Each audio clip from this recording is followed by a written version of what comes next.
So this is Baruch Fleischman. I'm at the Tikkun Elevator Kollel, and we're over here on a new section that Rabbi Mimran has put together. Now, I'm thinking that these things are tools that could be used very nicely by people who practice counseling of one sort or another. So let's get into this and find out what he's talking about. It's Jewish meditation techniques. What is Jewish meditation? He said, for the most part, meditations used in non-Jewish religions are somewhat similar in their technique, although their goals are totally different. One of the most powerful uses of meditation is to gain an awareness of the spiritual. Although we are surrounded by areas of spirituality, we are not usually aware of it. Spiritual conversations are quite faint and usually overshadowed by the world of the senses, even in a state of sensory deprivation. The self-generated thoughts of the mind tend to obscure spiritual sensation.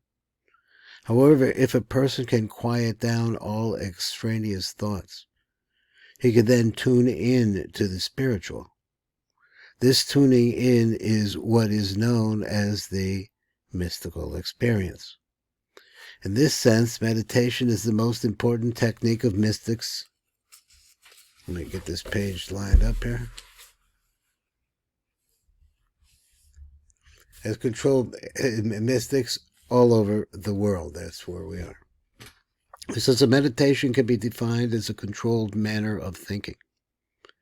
Now, in your mind's eye, you might imagine how various arrangements would look and even plan how to move the heavy pieces of furniture.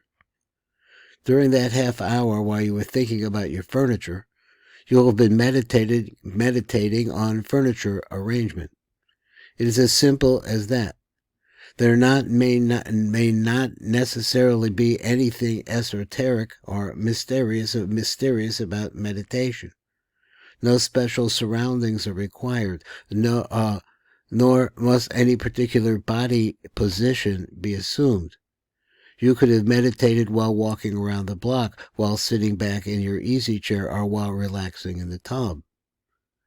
The very fact that for a specific time period you were thinking about a specific topic, rather than letting your mind wander at random, makes it really a meditative experience. If this meditation is actually going to be a controlled thinking experience, then you will need a technique to rid yourself of undesired thoughts. You might gently push the extraneous thoughts out of your mind, or otherwise pull your mind back to the desired subject. Just keep moving back and forth, trying to concentrate.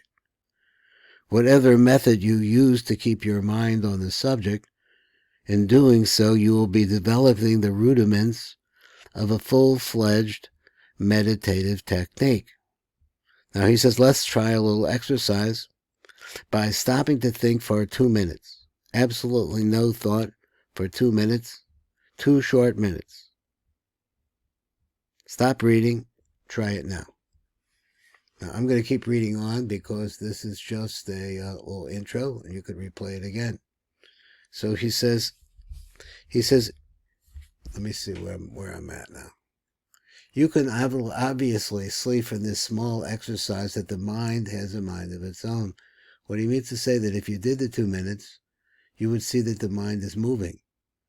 Some might have been thinking how easy this exercise was, but however, the fact that you were thinking these thoughts and you saw how these are thinking, that moment already failed the exercise, so you failed.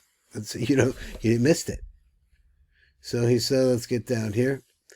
There are thus 2 parts to the mind. So therefore we see that it's 2 parts to the mind.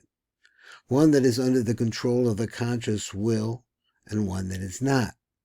Now he says now let's understand what he means by the conscious will. That part of the mind under the control of the will, that is what you want to do, is called consciousness. While that which is not, that is not under the will, is called the unconscious or subconscious. Since the subconscious is not under the control of the will, since it's not under the control of the will, one cannot control what passes into the unconscious mind. One of the goals of meditation, so therefore one of the things that meditation wants to accomplish, is to gain control of the subconscious part of the mind. If one were to succeed, one would also gain a high degree of self-mastery. This, too, is a goal of meditation. This explains why so many disciplines use breathing exercises as a meditative device. Breathing usually occurs automatically. It's part of the subconscious system, he's saying, and is therefore normally under the control of the unconscious mind.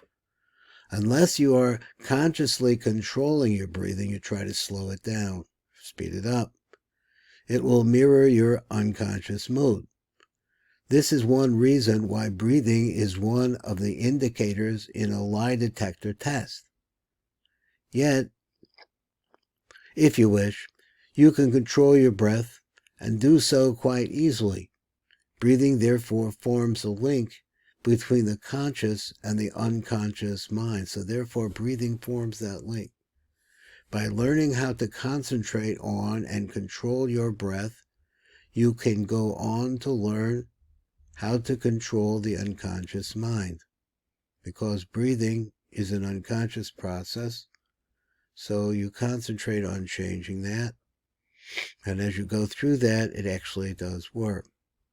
So he says, like, the same is true of the visions that appear in the mind's eye. So you have imagination. Since they are not under the control of the conscious mind, they are obviously coming from the unconscious. Controlling them is very difficult without practice. One can learn to control them, however, and doing so also serves to form a bridge between the conscious and the unconscious mind. One of the most powerful benefits of meditation is control over the unconscious mind. One learns to use the conscious mind to control mental processes that are usually under the control of the unconscious. Gradually, more and more of the subconscious becomes accessible to the conscious mind, and one gains control of the entire thought process. This is Baruch Fleischman. I'm at the Tikkun Elevator Kollel. Let me just bring this little blurb right here. Can I get that zoomed in? That's okay then. For the most part, meditations used in non-Jewish religions are somewhat similar in their technique, but their goals are totally different. Well, this is Baruch Fleischman. This has been Rabbi Mimran at the Tikkun Elevator Kollel.